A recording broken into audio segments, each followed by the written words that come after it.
Hi, my name's Graham Thompson. This guy you can see here, this is a guy called John Ruttkay, who was best friends with a guy called Lonnie Frisbee. Lonnie Frisbee is one of the feature characters in a true film called The Jesus Revolution that's come out in America, and I hope it's going to come to the UK and to where I am in Spain. And his talking about what he calls the deathbed confession of his friend Lonnie Frisbee, which was put in his final book. And Lonnie Frisbee walked a very rocky road with Christ. And he, for a long period of his life, towards the end, he strayed very far off that road. But he came back to it in the end.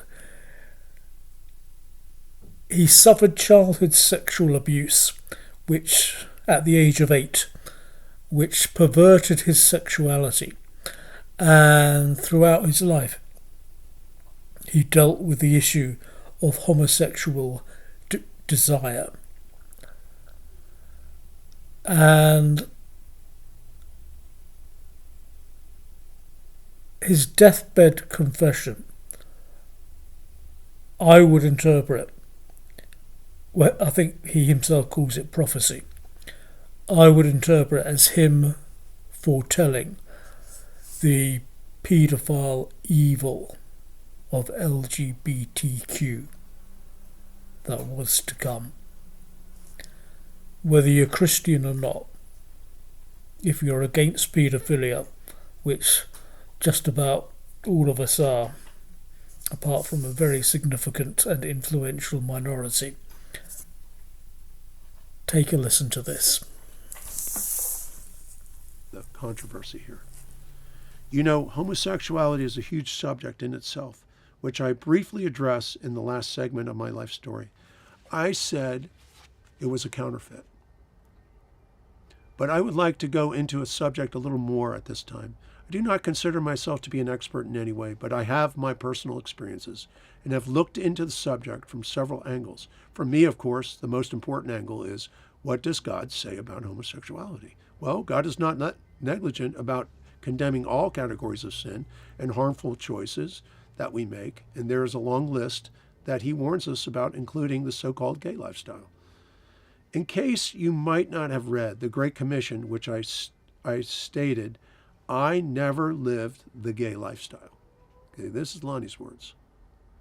I would like to add that I've never even considered myself a homosexual at all, even though I had been molested for years as a child, had sexually experimented as part of the rebellious free love generation during the teenage years in the 60s. There is also my disappointing backsliding days in the mid-80s, and I have described in this book. Listen, one of the things that I loved about Lonnie, and really what I love about the hippies, is we're very authentic, man.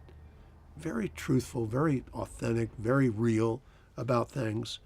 And that's what I liked about Lonnie. Lonnie was, everything was on his sleeve, man. And he goes on, he says, but I must say that I have respect for many of my friends who have chosen the gay lifestyle. They're among some of the most gifted, talented, and loving individuals in the world. Being an artist and being part of the entertainment world, when I was a teenage cast member of Shebang, weekly TV show, I met so many creative, interesting, and famous people. Many were gay. Most were still in the closet at the time. I can honestly say that I love my gay friends, but there is a huge difference between love and approval. I am totally forgiven by my Lord, but I'm also paying the consequences of my sin even right now.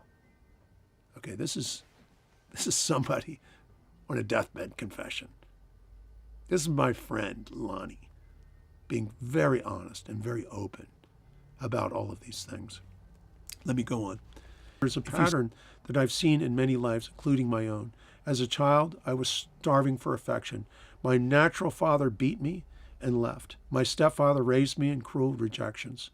Then I was 8. A male babysitter showed me so much attention and kindness, playing games with me with fun and laughter. He often had me sit on his lap while he stroked my hair, but one day he took me in the shower and molested me. That was the beginning of a nightmare in my life that I cannot fully express. The babysitter was a dark evangelist. Sent by demonic forces to ruin my life 2 weeks after I became a Christian as a child. And that particular time in the 50s, nobody had any information about victimization, and nobody would ever allow anybody to talk about child molestation because it was anathema in our society. The people didn't know how to handle it. They were too ashamed even to enter into a dialogue. And now we're finding that pedophiles are permeating through the American culture, and it's not only with molestations of older men hitting on younger boys and on little children, but it's also mothers molesting sons. Young girls by the thousands are getting violated by family members, neighbors, teachers, on and on. Like Dylan said, old men turning your daughters into whores. And so this whole plight of, fathers, daughters, mothers, sons, brothers, sisters, cousins is being uncovered in epidemic portions in our society. And he goes on down a little further and he says, some people are drawn into the gay lifestyle and are very conflicted, having feelings of guilt and shame, even when others try to convince them that it is normal, just an alternative. At some point, I believe many begin to believe the lie, and the enemy sears their conscience. Now listen to this. This is an important part of this. He says, sears their conscience, and they embrace the lifestyle. At this point and onward, I see the demonic entities are controlling the direction of that life, knowingly to the victim.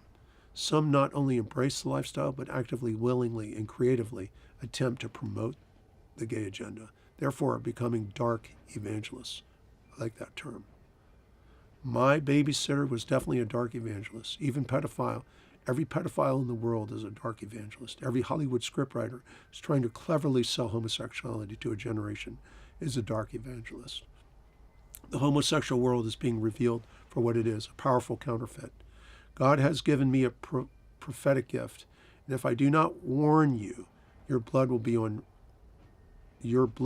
be on my hands. Right now, Satan is attempting to sell homosexuality to the whole world, not just America. He wants to destroy Christianity, the family unit, and really to destroy mankind. He's also using war, drugs, false religions, adultery, rape, and I'm almost done here, but money, power, greed, every other kind of vice and deception to kill and destroy. I'm saying all this without wanting to condemn anyone, but to speak the truth in love. I'm saying turn to Jesus, because he's the only one who can deliver you. God has already won the war on the cross and in the empty tomb. And he goes on and he says, get an eternal perspective, because that's what he's getting. So I wanted to share that part of it. I don't think Greg had the bandwidth to do this. He's doing he probably has read this, but, he's putting out the Jesus Revolution movie, and, he stops kind of short on some of these things. But I want you to know, this is my friend Lonnie. Lonnie's the real deal. He had some real issues. So, look, we all got issues, man. The wages of sin is death. That's what Lonnie said. That's what the scripture says. So that's what it is. People fall. I mean, thank God he could get redeemed at the end. I'm praising the Lord for that. All of us have had all kinds of issues that have hit all of our lives. And I'm thanking God. The consequences of Lonnie's decisions, it cut his life short. Horrible. But at the end, God redeemed and God restored everything.